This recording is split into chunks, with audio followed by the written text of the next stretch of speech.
তন্ময় সেনের হাতে মহা বিপদে পড়তে চলেছে দুর্গা। বিস্তারিত সম্পূর্ণ জানতে হলে ভিডিওটি না টেনে দেখতে থাকুন শেষ পর্যন্ত।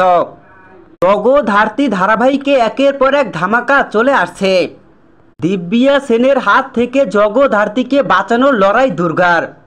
এবার নতুন এক বিপদের সম্মুখীন পড়তে চলেছে দুর্গা। দেখা যায় জগদ্ধাত্রী গাড়িতে করে অফিসের দিকে যাচ্ছে, আর তখনই কিছু লোক গাড়ির সামনে এসে দাঁড়ায়।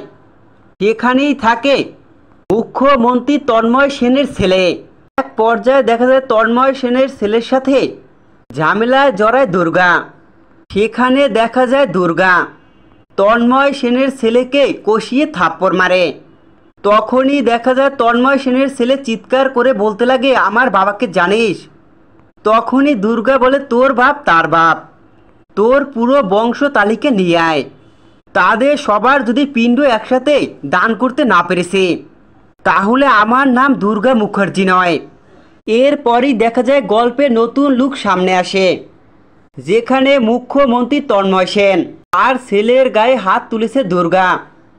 এর জন্য দুর্গাকে কঠিন শাস্তি দেওয়ার জন্য ক্ষিপ্ত হয়ে ওঠে তন্ময় সেন।